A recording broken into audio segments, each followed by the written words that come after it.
My arms were stretched high above me. I couldn't see, couldn't speak, only hear their footsteps. To set steady and closing in, I was breathless, cornered, and I didn't know what they would do next, but I wanted them to before we dive in this. One came out a bit sooner than I planned, but I couldn't hold it back. Let me know if it still lands for you. Let's begin. I had already agreed there was no backing out. Now the sheets were fresh, the lights turned down to a soft glow, candles danced around the room, casting shadows over every carefully arranged detail. I kept fussing with things that didn't need fussing, wiping and straightening, pushing pillows back into place, anything to steady my hands. I went to the mirror, one last glance. The black lace sat just right, gliding over skin I hadn't revealed in ages. I turned side to side, checking the back, then the front again. I hadn't dressed to cover up the pufta. Was the point? My heart raced, not with fear but with something sharper, harder to name, a tight coil of nerves and longing fighting for space in my chest. I didn't know what to expect, only what I had asked for. I ran a finger along my collarbone, exhaling slow. Every inch of me felt alive, buzzing with raw sensation. The air touched my skin, sharpening everything. I sat down, then stood again. The door was still closed, the silence intact, but both of them were coming. That had been the plan. I thought about stopping it, about changing my mind, about sending a message to call it off, but I didn't, because beneath the nerves, I craved it. Every bit, all the things I'd never tried, never allowed myself to want. Tonight was about that. No more hiding, no more control, only release. And then I heard it. 3 measured knocks. It was time. They were at the door together. Neither said a word. The taller one stepped closer, his movement calm and deliberate. He didn't ask if I was sure. He didn't need to. Something in his quiet authority made the question disappear. He stopped inches away. I could catch the subtle scent of leather on his coat. Then, without speaking, he pulled the cover down over my eyes. Light disappeared. My world tightened to sound and breath. The air shifted. My breathing grew ragged. I heard the door close behind me, then stillness, just the low hum of quiet and the beat of my own heart. I was already trembling, and he hadn't even touched me yet. Then he moved behind me close. One hand brushed my waist, then settled there, solid, warm, anchoring. I froze, unsure, on edge, but I didn't move away. I didn't want to. His fingers slid lower, adjusting my hips, moving me like I no longer belonged to myself. I let much small shift sent a shock through my legs. My breath caught when he nudged my knees apart. I obeyed. The cover over my eyes heightened everything. His footsteps, the whisper of fabric, the sound of his breath when he stepped in closer. I felt chest graze my back, the firmness of his grip around my hips, the steady pressure as he guided me further into his control. Then he moved, no asking, no warning, just doing exactly what I'd asked for. My mouth parted on instinct. A sound slipped out, quiet, needy. My hands lifted slightly, then hovered, unsure of where to go, unsure of what I was allowed to do. I'd never felt so exposed, so vulnerable, so incredibly alive. He was low at first, but never soft. He handled them like something to be claimed, tested, made to respond. His rhythm was steady, unrelenting, like he was teaching my body how to listen. His every second dragged and surged at the same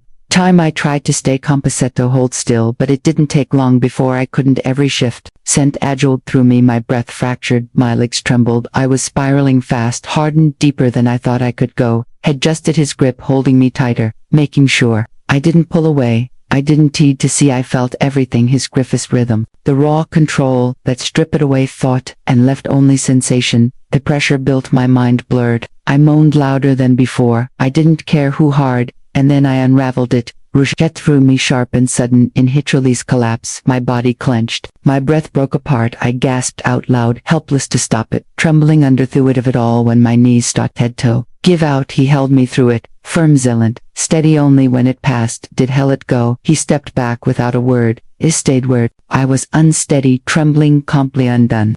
I'd never been touched like that before, never surrendered like that. And the part I didn't expect any dead more. The second man closed in slower, heavier. He didn't speak, just approached with quiet certainty, like we both already knew what came next. I sensed him before. I felt him. His presence was heavier, denser. Different hands closed around my wrists and raised them above me. Head, a firm hold, followed steady and certain. My arms stretched high and stayed there. I barely had time to process it before a soft band slid between my lips and fastened behind my head. Now I couldn't see, couldn't speak. I didn't move. He said nothing. Then his hands reached my thighs, confidential webbing. He shifted my stance, and in I staggered slightly. The tension above held me. His fingers pressed into my skin with practiced control, measuring how far I'd let him take me. There was no pause. He handled me like someone completely in charge. No build up, just motion pressure, and he adjusted my hips and moved them into place, setting the rhythm on his own terms. My body jolted with every shift. I gasped against the band. The sound went nowhere. He moved with purpose, immersed.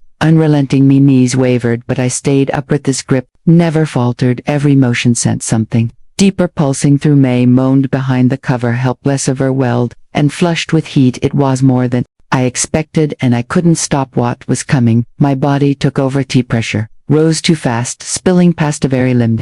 I thought I came apart, shaking, where I hung, head tilted back, breath exploding in short, fractured bursts. He held me steady, carrying me through it, not letting go until every wave passed. Then everything still had stepped away, and the quiet swallowed them. I didn't collapse. I couldn't. I stayed there, suspended, trembling, covered, breathless, completely undone, was still restrained. Mouth covered, eyes concealed, barely upright. My arms sagged from being held so long above my head. My legs shaking beneath me, breath shallow through the restraint. But I hadn't come down, not fully, not even close. I felt the shift. First the thicker pulled tighter around my sky. Another presence entered, slower steps, no voice, but I knew he was back. A new grip found my waist, firmer, more decisive. My body tensed, but it didn't matter. It couldn't move. The other man was still there.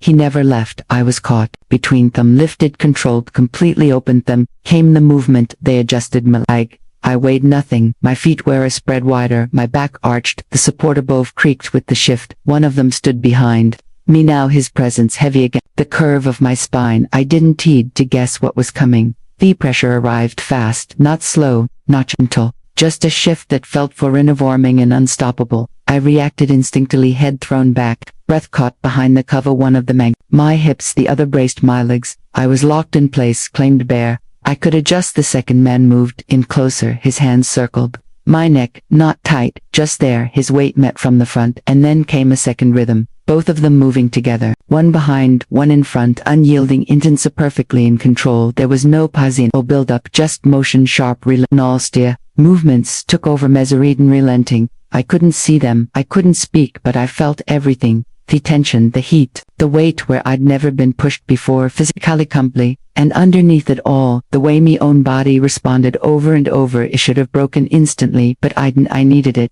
I didn't know whose hands gripped where, or who shifted men, only that every movement hit deeper. Me body was lit up, desperate. A king, nothing existed but sensation. They didn't slow down. Sometimes they moved vitogda, sometimes out of sync, overlapping movements, alternating control. No space to think. A hand gripped me, hair, another guided my chin. My body shook between them. Muffled cries, lost in restraint, and still I wasn't finished. The first wave came fast, rushing through me in hard bursts, knocking the strength from my legs, but they didn't let go. They held me upright and kept going, each motion driving deeper. The second wave came slower. I arched again, arms straining against the support. My body trembled in their grip, mouth parted but silent. I didn't think I could take more, but I did. I felt them together, overlapping, each moment pushing further than the last. And then I came apart. The final wave tore through me, sudden and blinding. I didn't cry out. I didn't breathe. I trembled so hard I couldn't hold still. My thoughts scattered. My body faltered. I wasn't anymore, and I didn't want to. Bethy held me steady as I unraveled Aganand again, until there was nothing left. Only then did they stop. The room fell still. Their hands slipped away, but it stayed in place.